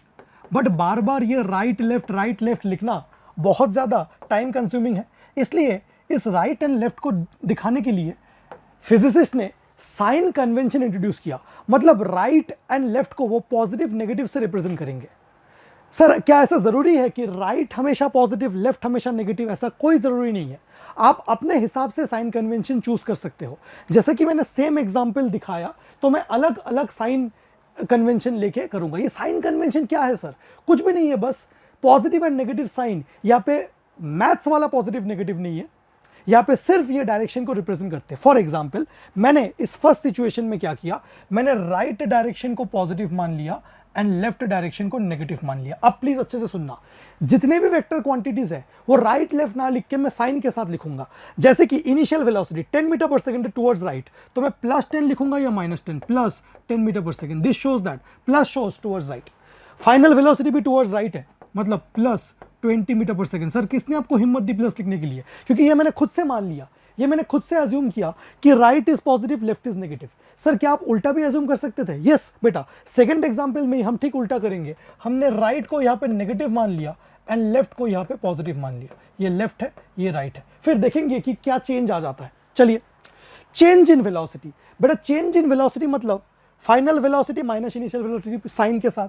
Final velocity कितना है, plus of 20 minus +10, so this comes out to be +10 metre per second. इसमें क्या समझ में आया, क्या समझ में आया? अगर मैं पूछूं what is the direction of initial velocity, आप बोलोगे towards right, final velocity towards right. Change in velocity भी सॉल्व करके पॉजिटिव आया, सॉल्व करके पॉजिटिव आया, मतलब पॉजिटिव तो राइट था, इसका मतलब change in velocity is also towards right. ओहो हो, इस सिचुएशन में इनिशियल वेलोसिटी भी राइट, फाइनल वेलोसिटी भी राइट, वेलोसिटी का चेंज वो भी एक वेक्टर है, चेंज इन वेलोसिटी भी एक वेक्टर है, वो भी किधर आया, टुवर्ड्स राइट। ठीक है, अब हम डिफाइन करेंगे acceleration. Acceleration A vector is defined as v vector minus u vector upon t vector, ये डेफिनेशन है। Change in velocity upon time, change in velocity कितना आया, +10 metre per second upon time कितना लगा, 2 सेकंड, क्वेश्चन में given है, so this comes out to be +5। देखिए ऊपर मीटर पर सेकंड, ऊपर क्या है प्लीज अच्छे समझना, एक मैं स्लाइड ले लेता हूं इसके बाद। ऊपर क्या है 10 metre second to the power -1, नीचे क्या है 2 सेकंड, सो ये कटा, ये 5 हो गया, सेकंड ऊपर गया तो 5 metre second to the power -2, second ऊपर गया, इधर सेकंड की पावर 1 है, ऊपर सेकंड की पावर -1 है, तो एक्सपोनेंट के रूल से ये आ गया 5 metre second to the power -2। इसका मतलब मेरा जो एक्सीलरेशन है, एक्सीलरेशन वेक्टर भी टुवर्ड्स राइट आया। अब मुझे बताओ, इस एग्जाम्पल को देख के टीचर्स ऐसा कंक्लूड कर लेते हैं कि बेटा अगर एक्सीलरेशन पॉजिटिव है इसका मतलब वेलोसिटी इंक्रीज हुआ, एंड आप बोलोगे सर टीचर्स तो सही बोलते हैं क्योंकि वेलोसिटी तो इंक्रीज हो रहा है, बेटा वो इस सिचुएशन में इंक्रीज कर रहा है। अभी मैं साइन कन्वेंशन बदल दूंगा, मीनिंग सब चेंज हो जाएगा। अब प्लीज सुनना, इस एग्जाम्पल में same example 10 metre per second 10 से 20 हुआ, बट आज मैंने राइट डायरेक्शन को नेगेटिव माना एंड लेफ्ट डायरेक्शन को पॉजिटिव माना है। प्लीज देखते हैं इनिशियल वेलोसिटी यू वेक्टर, बेटा initial velocity is towards right and right को मैंने नेगेटिव माना तो मैं लिखूंगा -10 metre per second. Minus sign का क्या ये मतलब है कि वो लेस देन जीरो है? बिल्कुल नहीं, minus only shows that the vector is towards right and right को मैंने नेगेटिव माना है। Final velocity is also towards right तो मैं लिखूंगा -20 metre per second. What is change in velocity? V vector minus you vector. So V vector कितना है? -20 minus of -10, सो ये कितना आएगा? -20 प्लस 10 मतलब -10 मीटर पर सेकेंड। आज देखना initial velocity towards right and ये भी टुवर्ड्स राइट, क्योंकि नेगेटिव मतलब राइट, ये भी टुवर्ड्स राइट, ये भी टुवर्ड्स राइट, ये भी टुवर्ड्स राइट। देखो बेटा साइन कन्वेंशन आपने दोनों एग्जाम्पल में चेंज कर लिया बट मीनिंग बिल्कुल सही है। यहाँ पे initial velocity towards right but ये पॉजिटिव है, यहाँ पे इनिशियल वेलोसिटी फिर भी टुवर्ड्स राइट बट ये नेगेटिव है, क्योंकि आपने जानबूझ के नेगेटिव माना है। Final velocity towards right but negative, यहाँ पे फाइनल वेलोसिटी पॉजिटिव। तो प्लीज प्लीज प्लीज बेटा जितना भी टाइम लग रहा है आज से ही दिमाग में फिक्स कर लो, वेक्टर क्वांटिटीज में पॉजिटिव एंड नेगेटिव साइन हमेशा डायरेक्शन को शो करता है। वो पहली बात मैथ्स वाला पॉजिटिव नेगेटिव नहीं है, इसका मतलब ये नहीं है कि ये -10 metre per second less than zero है, वैल्यू तो 10 मीटर पर सेकेंड ही है, minus is only showing direction. Please अब देखना a vector is v vector minus you vector upon time. So what is change in velocity? Change in velocity is -10 metre per second upon 2, it comes out to be -5 metre per second square. इसका मतलब क्या? Negative acceleration मतलब देखो acceleration negative आया बेटा, acceleration negative आया। अगर acceleration negative है क्या इसका मतलब ये है कि ऑब्जेक्ट का स्पीड डिक्रीज कर रहा है? नहीं बेटा, ऑब्जेक्ट का स्पीड तो फिर भी इंक्रीज ही कर रहा है। तो मैं ये कहना चाहता हूं कि सिर्फ एक्सीलरेशन के साइन को देख के आप ये नहीं बोल सकते कि ऑब्जेक्ट का स्पीड इंक्रीज कर रहा है या डिक्रीज कर रहा है। आपको वेलोसिटी एंड एक्सेलरेशन सबका साइन देखना होगा। आज वेलोसिटी भी नेगेटिव, एक्सेलरेशन भी नेगेटिव, इसलिए स्पीड इंक्रीज। अगर v positive and a positive दोनों पॉजिटिव तो स्पीड इंक्रीज, अगर दोनों नेगेटिव फिर भी स्पीड इंक्रीज या वेलोसिटी इंक्रीज, जो भी बोलो। आगे जाकर और कंक्लूड करेंगे, बट यहां से बेटा ये तो कंक्लूड हो गया ना कि negative acceleration does not mean retardation. आज एक्सेलरेशन नेगेटिव है फिर भी ऑब्जेक्ट का वेलोसिटी इंक्रीज कर रहा है। चलिए और देखते हैं फील 2। अब 10 मीटर पर सेकेंड से 2 मीटर पर सेकेंड हो रहा है, मतलब speed decrease. 10 metre per second से 2 मीटर पर सेकेंड हो रहा है, मतलब स्पीड डिक्रीज। हम लोग क्या करते हैं फर्स्ट सिचुएशन में? राइट डायरेक्शन को पॉजिटिव, लेफ्ट डायरेक्शन को नेगेटिव। थोड़ा सा जल्दी जल्दी कर लेते हैं। Initial velocity is towards right मतलब +10 metre per second. Final velocity is +2 metre per second. Change in velocity is 10 - 2 that is 8 metre per second. Plus आया मतलब टुवर्ड्स राइट, मतलब वेलोसिटी भी towards right, change in velocity भी towards right. What about acceleration? Acceleration is v - u/t मतलब 8/2 that is +4 metre per second square. इधर देखते हैं, आज मैंने राइट डायरेक्शन को पॉजिटिव माना एंड लेफ्ट डायरेक्शन को नेगेटिव माना। तो इनिशियल वेलोसिटी टुवर्ड्स राइट है मतलब -10 metre per second. Final velocity towards right है, फाइनल वेलोसिटी टुवर्ड्स राइट है। राइट मतलब सॉरी मैंने उल्टा मान लिया बेटा। आज मैंने राइट को नेगेटिव मानना है एंड लेफ्ट को पॉजिटिव मानना है, इसलिए इनिशियल वेलोसिटी टुवर्ड्स राइट था, राइट नेगेटिव मतलब -10। फाइनल वेलोसिटी भी टुवर्ड्स राइट था मतलब -2 metre per second. Directly acceleration ही निकालते बेटा, या फिर चेंज इन वेलोसिटी निकाल लेते पहले। So v vector minus u vector का मतलब है -2 minus of -10, this comes out to be -2 + 10 that is 8 metre per second. Please एक बात अच्छे से आज नोट करना, यहां से हम सीखेंगे। आज इनिशियल वेलोसिटी जो है बेटा, इनिशियल वेलोसिटी नेगेटिव है, क्यों? क्योंकि वो टुवर्ड्स राइट है। आज फाइनल वेलोसिटी नेगेटिव है क्योंकि टुवर्ड्स राइट है, क्योंकि वो टुवर्ड्स राइट है। बट आज चेंज इन वेलोसिटी पॉजिटिव है, चेंज इन वेलोसिटी पॉजिटिव मतलब लेफ्ट, मतलब इट इज टुवर्ड्स लेफ्ट। अच्छा, मतलब आज velocities individual velocities towards right है, but change in velocity positive आ रहा है मतलब टुवर्ड्स लेफ्ट है। What about acceleration? Acceleration is v - u/t मतलब +8/2 that is +4 metre per second square. दो बातें देखो प्लीज, दो बातें देखो। पहली बात, एक्सीलरेशन पॉजिटिव आ रहा है। जो टीचर्स ऐसा बोलते हैं कि एक्सीलरेशन पॉजिटिव मतलब स्पीड इंक्रीज, आज एक्सीलरेशन पॉजिटिव है, speed is decreasing. Acceleration positive है नेगेटिव है उसके ऊपर आप वेलोसिटी के ऊपर कमेंट नहीं कर सकते, आपको दोनों का साइन देखना पड़ेगा, अभी कंक्लूड करेंगे। बट जो मिसकंसेप्शन से पहले वो हटा रहा हूं कि एक्सीलरेशन पॉजिटिव मतलब वेलोसिटी इंक्रीज। देखो ना, acceleration positive, velocity still decrease, velocity still decrease. दूसरी बात, आज individual velocities are towards right, but change in velocity is towards left and even acceleration is towards left. This shows that जो acceleration का direction है क्या वो along the velocity है? नहीं। आज इस एग्जाम्पल में प्लीज इस बात को बहुत अच्छे से समझो, आज इस एग्जाम्पल में individual velocities are towards right but acceleration is towards left. So क्या एक्सीलरेशन का डायरेक्शन along the velocity होता है या फिर along the change in velocity होता है? आप कोई भी दो एग्जाम्पल्स देखो, acceleration right, change in velocity is also towards right, acceleration is not along the velocities. इस एग्जाम्पल से लग रही है क्योंकि यहां पे सब राइट है, सब राइट है, इस एग्जाम्पल से समझ नहीं आ रहा, यहां पे तो वेलोसिटीज भी राइट है, चेंज इन वेलोसिटी भी राइट है, एक्सीलरेशन भी राइट है, इससे कुछ समझ में नहीं आ रहा। यहां पे वेलोसिटीज भी सारे टुवर्ड्स राइट है एंड एक्सीलरेशन भी क्या आ रहा है, टुवर्ड्स राइट है, इसमें भी समझ नहीं आ रहा, बट इसमें समझ आ रहा है। देखो यहां पे इंडिविजुअल वेलोसिटी, यहां पे इसमें समझ आ रहा है, यहां पे individual velocities are towards right but change in velocity is towards left and acceleration is also towards left. This shows that acceleration का direction is along the change in velocity and not along the individual velocity vectors.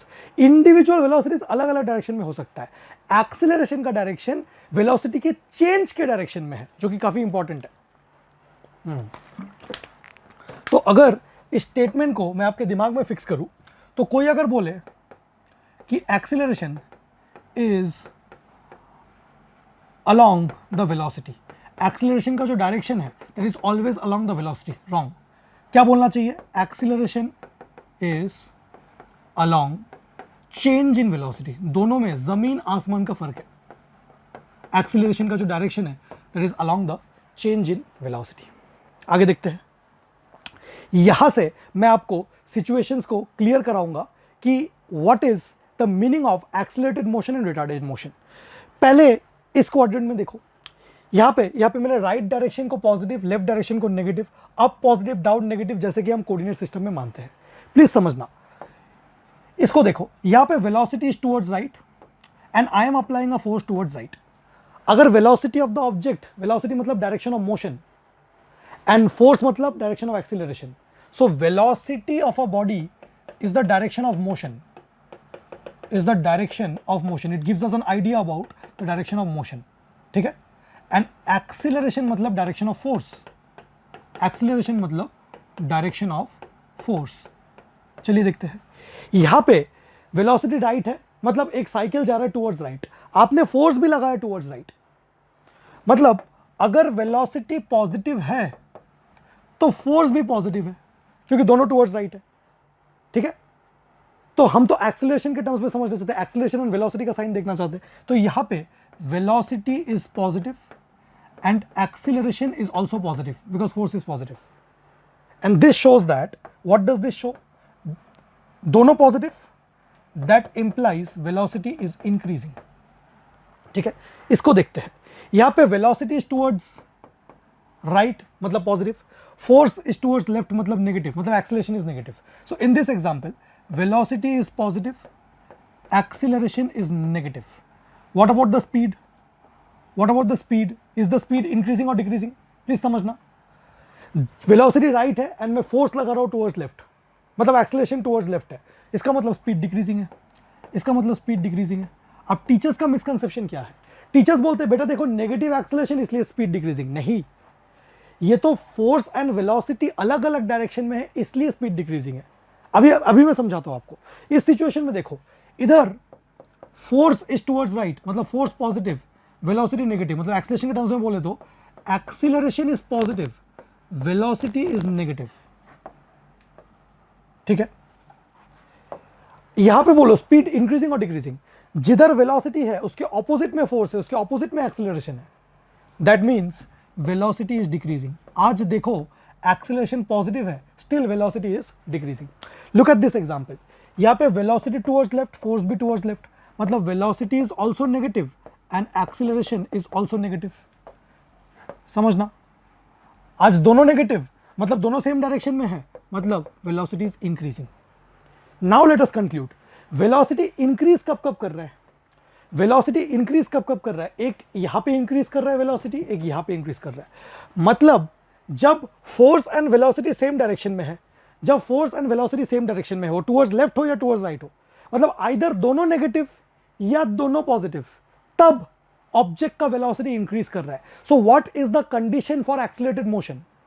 Accelerated motion means force and velocity in same direction बोलो, या फिर acceleration and velocity in same direction बोलो, या फिर sign के term से बोलना चाहो, मतलब both should have same sign, either both positive और both negative.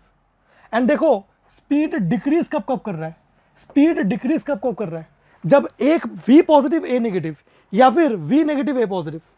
Are you getting it? मतलब दोनों का ऑपोजिट साइन है। So our conclusion is only this, our conclusion is only this, that when we talk about accelerated motion versus retarded motion, accelerated motion versus retarded motion, accelerated motion का ये मतलब नहीं है कि ए पॉजिटिव, दोनों positive होना चाहिए या दोनों नेगेटिव होना चाहिए। सो दिस मीन्स दैट अगर इधर वेलोसिटी इधर ही एक्सीलरेशन, आइदर दोनों पॉजिटिव या फिर इधर वेलोसिटी इधर एक्सीलरेशन, दोनों नेगेटिव। एंड रिटार्डेड मोशन मतलब अगर वेलोसिटी इधर तो एक्सीलरेशन इधर, मतलब एक पॉजिटिव दूसरा नेगेटिव, एंड अगर एक्सीलरेशन इधर तो वेलोसिटी इधर, आइदर ए पॉजिटिव और v negative. This is the condition for accelerated and retarded motions. सिर्फ एक्सीलरेशन का साइन देख के आप कमेंट नहीं कर सकते। So the conclusion is we cannot say whether the motion is accelerated और retarded just by looking at the sign of a. सिर्फ एक्सीलरेशन का साइन देख के नहीं बता सकते। जैसे कि फॉर एग्जांपल यहां पे एक्सीलरेशन नेगेटिव है, मोशन रिटार्डेड है, यहां पे भी एक्सीलरेशन नेगेटिव है बट मोशन एक्सीलरेटेड है। देखो ना, सिर्फ एक्सीलरेशन का साइन देख के बता सकते हो क्या? नहीं। Acceleration negative motion retarded, acceleration negative motion accelerated, आपको दोनों का साइन देखना पड़ेगा। It depends on the mutual sign of acceleration and velocity, दोनों का साइन देखना पड़ेगा। अगर दोनों पॉजिटिव तो वेलोसिटी इंक्रीज, अगर दोनों नेगेटिव फिर भी वेलोसिटी इंक्रीज, एक पॉजिटिव एक नेगेटिव तो वेलोसिटी डिक्रीज। ठीक है। हाउएवर टेक्स्ट बुक्स में क्यों लिखा रहता है ये? However in some text books we always take direction of motion as positive. कुछ ऑथर्स ना वेलोसिटी को हमेशा पॉजिटिव मान लेते हैं बाय डिफॉल्ट, वो वेलोसिटी को नेगेटिव मानेंगे ही नहीं, उनका साइन कन्वेंशन ही ऐसा है। However in some text books velocity को हमेशा पॉजिटिव मान लिया। देखो v हमेशा टुवर्ड्स राइट मतलब v हमेशा पॉजिटिव। अब अगर a नेगेटिव आ गया मतलब a v को अपोज कर रहा है तो रिटार्डेड मोशन, एंड a अगर v के अलॉन्ग आ गया तो एक्सीलरेटेड मोशन।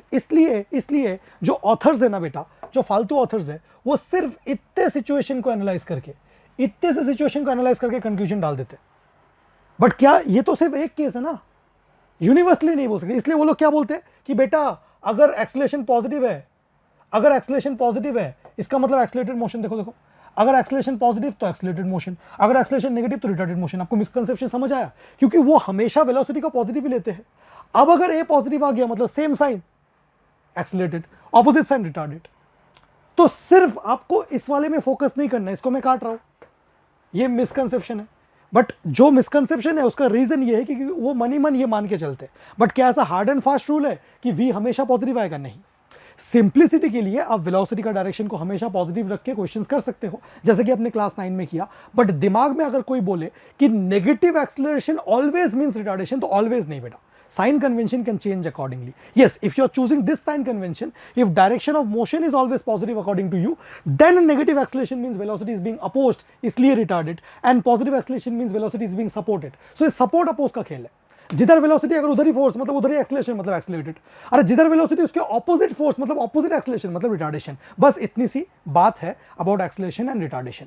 कुछ फील लेते हैं और, जैसे कि एक्सीलरेशन एक वेक्टर क्वांटिटी है, अब एक्सेलरेशन एज यूजुअल दो टाइप्स के हैं, जैसे वेलोसिटी एवरेज एंड इंस्टेंटेनियस, तो एक्सेलरेशन भी average and instantaneous.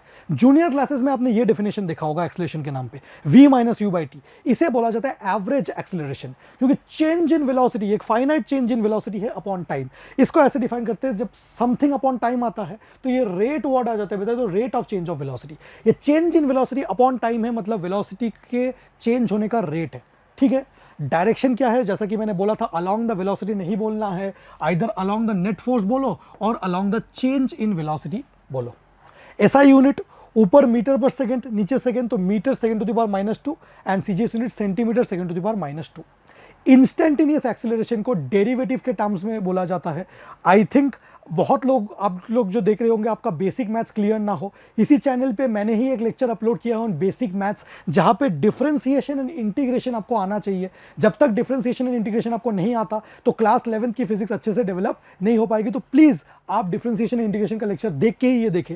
So instantaneous acceleration क्या है, ऊपर ये भी चेंज इन वेलोसिटी है, बट जैसे कि मैंने डिफरेंशिएशन वाले लेक्चर में समझाया था, ये स्मॉल चेंज इन वेलोसिटी है एट एन इंस्टेंट, ये सब मैंने उस लेक्चर में समझा रखा है। So it is dv upon dt, small change in velocity upon small change in time, और it is a derivative of velocity with respect to time.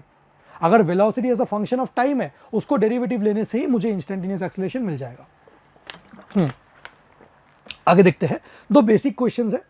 मैं कोई इक्वेशन ऑफ मोशन पहले डिराइव नहीं कराऊंगा, एक्सेलरेशन का जनरल मीनिंग फील कराना चाहता हूं। एक ऑब्जेक्ट चुपचाप रेस्ट पे है एंड उसके ऊपर हमने एक एक्सेलरेशन इंपोज कर दिया है 5 मीटर पर सेकेंड स्क्वायर। इसका क्या मतलब है 5 मीटर पर सेकेंड स्क्वायर का? Acceleration is plus 5 metre per second square. Object rest पे है तो जिधर एक्सीलरेशन भाई उधर ही वेलोसिटी, तो velocity and acceleration same direction में है, इसलिए ऑब्जेक्ट का वेलोसिटी इंक्रीज करेगा। Acceleration 5 metre per second square मतलब 5 metre per second upon 1 second, ऐसे लिख सकते हैं। इसका मतलब हर एक सेकेंड में ऑब्जेक्ट का वेलोसिटी कितना इंक्रीज हो रहा है, by 5 metre per second. If acceleration is 5 metre per second, इसको रीड करने आना चाहिए, इसको आपको रीड करने आना चाहिए। This means that in every 1 second velocity increases by 5 metre per second. मतलब इनिशियल वेलोसिटी अगर जीरो है, ऑब्जेक्ट का इनिशियल वेलोसिटी अगर जीरो है, एक सेकेंड बाद ऑब्जेक्ट का वेलोसिटी कुछ हो जाएगा 5 मीटर पर सेकेंड, और एक सेकेंड बाद ऑब्जेक्ट का वेलोसिटी हो जाएगा 10 मीटर पर सेकेंड, और एक सेकेंड बाद ऑब्जेक्ट का वेलोसिटी हो जाएगा 15 मीटर पर सेकेंड। इसका ये मतलब है, what I mean to say, an object starts from rest and it accelerates by 5 metre per second square. Find velocity in 5 second, 25, direct मुंह में आना चाहिए। कैसे? एक सेकंड में वेलोसिटी कितना इंक्रीज कर रहा है, 5 मीटर पर सेकंड से। सो 0 से स्टार्ट हुआ, 0 to 5, 5 to 10, 10 to 15, 6 सेकंड में वेलोसिटी पूछा तो 30 मीटर पर सेकंड। तो इस तरीके से आप सोच सकते हो, जैसे कि इसमें ऑब्जेक्ट का इनिशियल वेलोसिटी था 10 metre per second and acceleration is also in the same direction 5 metre per second square. मान लो आपको फाइनल वेलोसिटी निकालना है इन 7 सेकंड्स, 7 सेकंड्स में फाइनल वेलोसिटी निकालना है। एक्सेलरेशन कितना है भाई? Acceleration is 5 metre per second square, मतलब इन एवरी 1 सेकेंड, मतलब in every 1 second velocity increases by 5 metre per second. एक सेकेंड में वेलोसिटी 5 से इंक्रीज करता है, तो 7 सेकेंड में कितना इंक्रीज करेगा? 7 सेकेंड में कितना इंक्रीज करेगा? 35। सो इन 7 second it will increase by 7 into 5, that is 35। क्या ये फाइनल आंसर है? नहीं, इनिशियली तो इतना था ना। फाइनल वेलोसिटी अगर आपको निकालना है तो इनिशियली कितना था? इनिशियली था तो 10 तो था ही, प्लस 7 सेकंड में उसने गेन कितना किया? 7 into 5, 35, मतलब final answer is 45 metre per second. इसी को आप v is equal to u plus a t, जो इक्वेशन आपने देखा होगा अभी डिराइव करने वाले, उसे सोच सकते हो। बट पहले मैंने आपको थोड़ा सा एक्सेलरेशन सोचने का तरीका मैंने आपको बताया, ठीक है। तो बच्चों इस वीडियो में हमने कंप्लीट पीएचडी कर लिया है on these 4 topics. Trust me when I से दिस, आपने अगर सिर्फ इस लेक्चर को बहुत अच्छे से रिवाइज कर लिया तो आपको इन 4 टॉपिक्स में कोई नहीं रोक पाएगा। एंड जैसा कि आपको मेरा टीचिंग स्टाइल पता है, मैं theory lecture and numericals lecture का सेपरेट वीडियो रखता हूं, तो इन the next lecture will be covering numericals on this topic. I hope आपको ये वीडियो बहुत पसंद आया होगा। आप मुझे नीचे कॉमेंट सेक्शन में बता सकते हो कि आपको कैसा लगा। अगर क्लियर है तो आप लिख सकते हो कि क्रिस्टल क्लियर हो गया बिल्कुल। एंड अगर कोई भी डाउट है तो मैं पर्सनली सारे डाउट्स को आंसर करता हूं, आप बेझिझक कमेंट सेक्शन में पूछिए, I will answer your doubts. And अगर डाउट बहुत ज्यादा हुआ then I will create a separate video only specific to your doubts. ये एक ऐसा चैनल है जिसमें हर एक बच्चे को हम लोग पर्सनल अटेंशन देते हैं। I will see you again in the next lecture. तब तक के लिए happy learning, take care, bye.